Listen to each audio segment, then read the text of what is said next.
صحابہ شہید ہوئے، کیا نبی نے کبھی کسی صحابی کے نام پر کوئی تعزیہ بنایا؟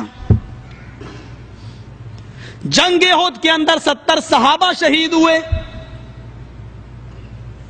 کیا کبھی نے کوئی تعزیہ نکالا؟ رشتہ داری کی بنیاد پر اگر تعزیہ بنانا جائز ہے کہ امام حسین شہید ہوئے تھے، نبی کے نوازے تھے، اس لیے تو حسین کا نکال لیتے ہو۔ مجھے بتاؤ کہ پھر حضرت عثمان کا کیوں نہیں نکالتے؟ وہ تو نبی کا داماد تھا، ایک نہیں دو بیٹیاں اللہ کے نبی نے اس کو دی تھی۔ حضرت حمزہ کا کیوں نہیں نکالتے؟ وہ تو چچا تھا۔ اس کی لاش کو بھی جناب محمد رسول اللہ نے جب دیکھا، ناک کٹی ہوئی، کان کٹا ہوا، پیٹ پھٹا ہوا، کلیجہ باہر نکلا ہوا، کلیجے کی بوٹیاں چبی ہوئی، اس لاش کو دیکھ کر آپ نے فرمایا کہ اے میرے چچا جان، قیامت تک جتنے لوگ اللہ کی راہ میں قتل کیے جائیں گے وہ صرف شہید ہوں گے، تو ان تمام شہیدوں کا سردار بنا کر اٹھے گا، تو سید الشہداء ہے۔ میں پوچھتا ہوں، شہید کا ماتم کر لیتے ہو، سید الشہداء کا ماتم کیوں نہیں کرتے؟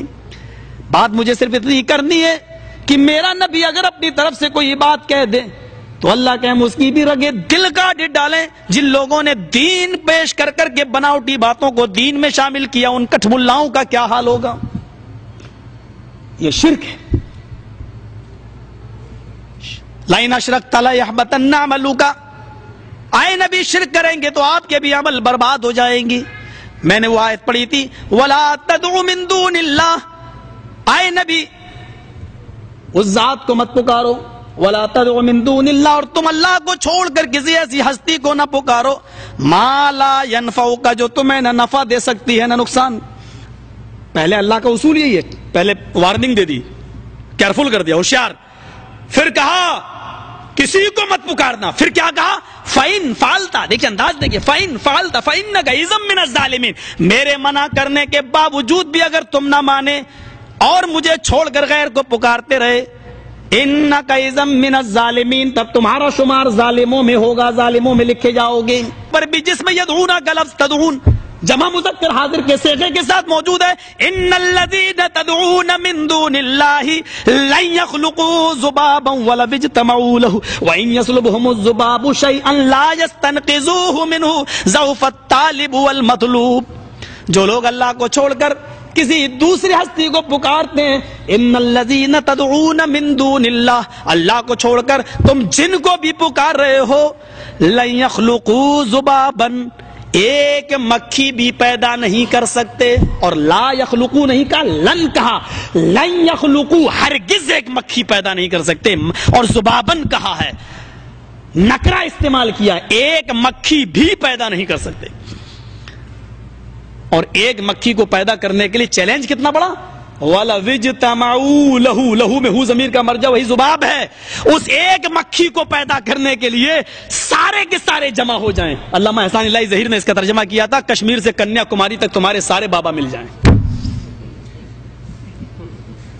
لَن يَخْلُقُوا ذُبَابًا وَلَوِ اجْتَمَعُوا لَهُ، کشمیر سے کنیا کماری تک، اور میں کہہ سکتا ہوں بریلی سے بغداد تک، سارے مل جائیں تو ایک مکھی بھی پیدا نہیں کر سکتے۔ اور مکھی پیدا کرنا تو دور کی بات، اللہ نے ایسا تماچا مارا ہے، وَإِن يَسْلُبْهُمُ الذُّبَابُ شَيْئًا، شَيْئًا یہاں پر بھی نکرہ استعمال کیا، اگر مکھی ان سے تھوڑا سا کچھ لے کے چلی جائے، مکھی کتنا لے کے جائے گی؟ یہ کوئی چیز کھا رہے ہیں، اس سے تھوڑا سا لے کے چلی جائے، چلو شب برات کا حلوائی لے لو، اس پر بیٹھ گئی، کتنا لے کے جائے گی مکھی؟ تھوڑا سا لے کے چلی گئی۔ اللہ کیا کہہ رہا؟ وَإِن يَسْلُبْهُمُ الذُّبَابُ شَيْئًا لَا يَسْتَنْقِذُوهُ مِنْهُ، یہ اس مکھی کو پکڑ کے اس سے وہ چیز چھیننے کی بھی طاقت نہیں رکھتے۔ تھوڑی سی چیز لے کے چلی گئی، تم اس سے چھین بھی تو نہیں سکتے ہو، پیدا کرنا تو بہت دور کی بات ہے۔ پھر اللہ نے ایک اور تھپڑ مارا، ضعف الطالب والمطلوب، مانگنے والا بھی کمزور اور جس سے مانگ رہا ہے وہ بھی کمزور، کمزور سے مانگ رہا ہے، کتنی بڑی بے غیرتی کی بات۔ والذین تدعون من دونہ، اس آیت پر بھی غور کرو، حیثیت دیکھو، کیا حیثیت، ان کو کہا جاتا ہے، ان کو، ہائے ہائے، سیرت غوث جو مل رہی ہے بریلی کے اندر لکھا ہوا ہے، میرے مریدو اگر اللہ تمہیں جہنم میں ڈال دے تو بے دھڑک چلے جانا، فکر مت کرنا۔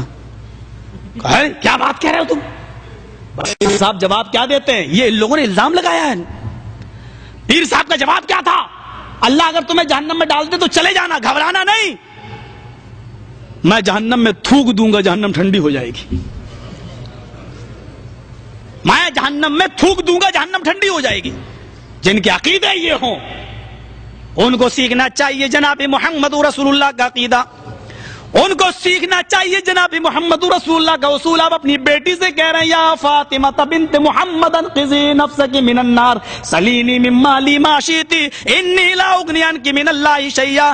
دنیا میں جو چاہے مجھ سے مانگ لے لیکن اپنے آپ کو جہنم سے بچا. دنیا میں تیرا باپ محمد تیرے کام آ سکتا ہے لیکن آخرت میں تیرا باپ محمد تیرے کوئی کام نہیں آ سکے گا. اے میری بیٹی تو اپنے آپ کو جہنم سے بچا لے. انقذی نفسک من النار. ہم ان کے سامنے یہ عقیدہ پیش کرتے ہیں. غور کرو یہ عقیدے کتنے بھیانک و خطرناک لگتے ہیں کہ تمہیں جہنم میں اگر اللہ ڈالے تو چلے جانا. مجھے پتا چلے گا میں جہنم میں تھوک دوں گا، جہنم ٹھنڈی ہو جائے گی. غور کرو گویا کہ وہ پیر گارنٹی کارڈ دے رہا ہے کہ میں تو جنتی ہوں ہی اور میرے تھوک سے جہنم بھی ٹھنڈی ہو جائے گی. یعنی اللہ کا عذاب پھر عذاب نہیں رہے گا. اللہ نے جو تیار کیا ہے اللہ کا عذاب بھی میرے تھوک کے آگے کوئی ویلو نہیں رکھتا ہے، اس کی بھی کوئی قدر و قیمت نہیں ہے. ایک یہ میسج بھی وہ دینا چاہتا ہے. ذرا تصور کیجئے کہ ان کے عقائد کیا ہیں. کیا ان کے عقائد ہیں میرے بھائیوں؟ غور کرو قرآن کیا کہہ رہا ہے. والذین تدعون من دونہ، اللہ کو چھوڑ کر تم جن کو بھی پکار رہے ہو، ما یملکون من قطمیر، یہ لوگ کھجور کی گٹھلی کے اوپر جو چھلکا ہے یہ اس چھلکے کے بھی مالک نہیں ہیں. گٹھلی تو بہت بڑی چیز ہو گئی، گٹھلی کے اوپر بھی ایک ہلکا سا چھلکا ہوتا ہے اور اللہ نے یملکون کا لفظ استعمال کیا. ما یملکون، یہ اس چھلکے کے اس گٹھلی کے اوپر جو چھلکا ہے یہ اس کے بھی مالک نہیں ہے. ان تدعوهم لا يسمعوا دعاءكم، اگر تم ان کو پکارو تو یہ تمہاری پکار کا جواب دینے کی طاقت نہیں رکھتے. نہیں، اگر تم ان کو پکارو نہیں سن سکتے. یہ ان تدعوهم لا يسمعوا دعاءكم، اگر تم ان کو پکارو تو یہ تمہاری پکار سن نہیں سکتے. پھر انداز دیکھیے، ولو سمعوا، اگر سن بھی لیں. پہلے تو صاف کہہ دیا سن نہیں سکتے. چلو تمہارے عقیدے کے مطابق تم نے جو گڑھ لیا ہے، اور اللہ عالم الغیب تھا، اس کو معلوم تھا کہ تم گڑھو گے، اس لیے اس نے اس انداز سے پھر ڈرایا. چلو ولو سمعوا، چلو اگر سن بھی لیا کسی طریقے سے بالفرض محال، مستجابوا لکم، تو جواب نہیں دے سکتے. سن نہیں سکتے اور سن لیا تو جواب نہیں دے سکتے. وَيَوْمَ الْقِيَامَةِ يَكْفُرُونَ بِشِرْكِكُمْ، اور قیامت کے دن وہ اپنے رب کے سامنے تمہارے شرک کا انکار کر دیں گے کہ اللہ ہم نے کب کہا تھا کہ ہم سے مانگو، ہم نے کب کہا تھا کہ میرے قبر پہ آؤ، ہم نے کب کہا تھا کہ میرے قبر پہ چادر چڑھاؤ. وہ تمہارے شرک کا انکار کر دیں گے. اسی لیے قرآن نے عقیدہ بتا دیا ہے نہیں سن سکتے وہ. وَمَا أَنْتَ بِمُسْمِعٍ مَّن فِي الْقُبُورِ، اے نبی وہ نہیں سن سکتے ان لوگوں کی باتوں کو جو قبروں کے اندر دفن ہیں. لفظ قبر پیش کر دیا، قبروں میں جو دفن ہے نہیں سن سکتے. اور ایک جگہ اللہ نے سورہ نمل آیت نمبر 80 میں کہا إِنَّكَ لَا تُسْمِعُ الْمَوْتَى وَلَا تُسْمِعُ الصُّمَّ الدُّعَاء. اس لفظ پر غور کیجئے گا. اے نبی آپ اپنی آواز مردوں کو نہیں سنا سکتے. إِنَّكَ لا تسمع الموتى، اے نبی آپ اپنی آواز مردوں کو نہیں سنا سکتے. اور اس کے بعد اللہ نے کیا کہا ولا تسمع الصم الدعاء، اور اے نبی آپ بہروں کو بھی نہیں سنا سکتے. کبھی غور کیا آپ نے جب اللہ نے یہ کہہ دیا تھا کہ اے نبی آپ مردوں کو نہیں سنا سکتے تو مردے کے بعد بہرے کو الگ سے پیش کرنے کی کیا ضرورت تھی؟ پوائنٹ پر نوٹ کرو.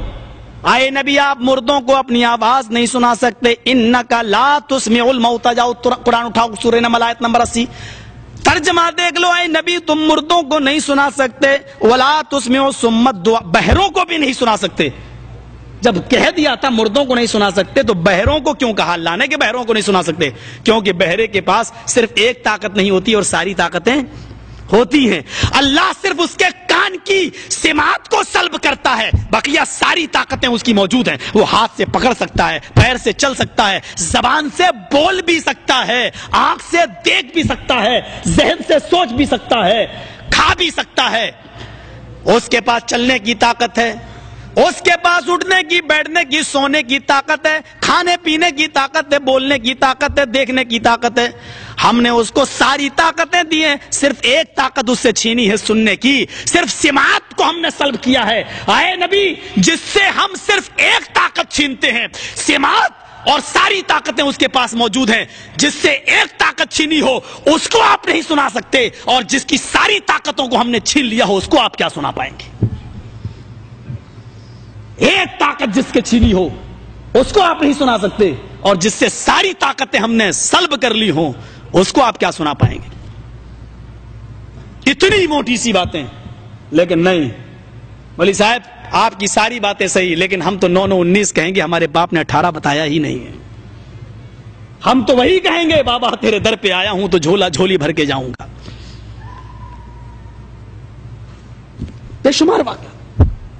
ہمارے اٹاوا کی ایک لڑکی کی شادی کانپور میں ہو گئی. اتفاق سے وہ ان لوگوں میں چلی گئی. اتفاق سے نہیں ہوتا یہ معاملے، یہ جان بوجھ کر ہوتے ہیں.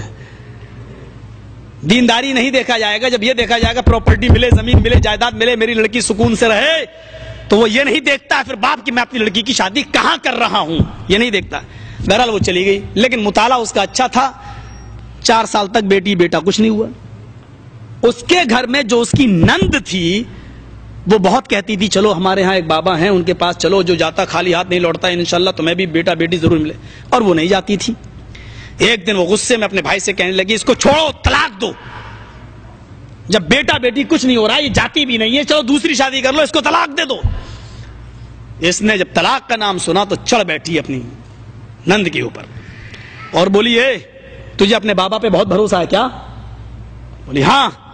چل تو دیکھ، اس کے بعد اگر بیٹا بیٹی نہ ملے تو کہنا. کہا اچھا ایک بات بتا، تیرے رشتے نہیں آ رہے ہیں، تو پہلے بابا کے پاس جا.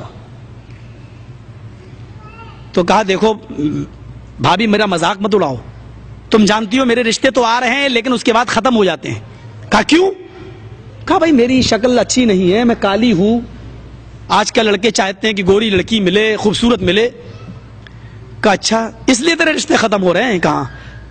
کہا اچھا تو اپنے بابا کے پاس چل اور یہ کہے کہ بابا میرا رنگ کالا ہے، اس کو گورا کر دو. اگر تیرے بابا نے تیرے کالے رنگ کو گورا کر دیا اور تیرا رشتہ طے ہو گیا تو پھر میں چلوں گی تیرے بابا کے پاس. یہ کیا بات رہی؟ کالا رنگ بھی کہ گورا ہو سکتا ہے بابا کے پاس جانے سے؟ کہا جب تیرا بابا تیرے رنگ کو گورا نہیں کروا سکتا تو مجھے بیٹا بیٹی کیا دلوا سکتا ہے؟ اور یہی بات پورے گھر کی اصلاح کے لیے کافی ہو گئی. پورا گھر اہل حدیث، پورا گھر کنورٹ ہو گیا. سمجھا دیا گیا، سمجھا دیا گیا. یا تو باقاعدہ کہا جا رہا ہے کہ نہیں صاحب اللہ ڈائریکٹ سنتا ہی نہیں ہے، ان کو ان کے پاس جاؤ، ان سے کہو یہ دعائیں لے کر اوپر جاتے ہیں. میری سمجھ میں نہیں آتا کہ نماز بھی تو ایک دعا ہے. اس میں آپ نے کہا اہدنا الصراط المستقیم صراط الذین انعمت علیہم غیر المغضوب علیہم ولا الضالین. یہ دعا ڈائریکٹ کیسے چلی جاتی ہے میری سمجھ میں نہیں آتی. وضو کے بعد کی دعا ڈائریکٹ کیسے چلی جاتی ہے؟ ان ساری دعاؤں پر تو کبھی آپ یہ نہیں کہتے کہ بابا میری دعا لے کر اوپر جاؤ. صرف بیٹا بیٹی کا معاملہ آتا تو آپ کہتے ہیں کہ بابا میری دعا اوپر تک لے جاؤ، اللہ سے قبول کروا دو، اللہ کو منا لو، اللہ کو راضی کر دو. اور ساری دعائیں اللہ ڈائریکٹ قبول کرے، صرف بیٹا بیٹی کی دعا اللہ ڈائریکٹ نہ قبول کرے، یا ٹھیکہ دے رکھا ہو. ذرا غور کرو میرے بھائیو، کیا معاملات ہیں، ذرا سوچئے تو صحیح.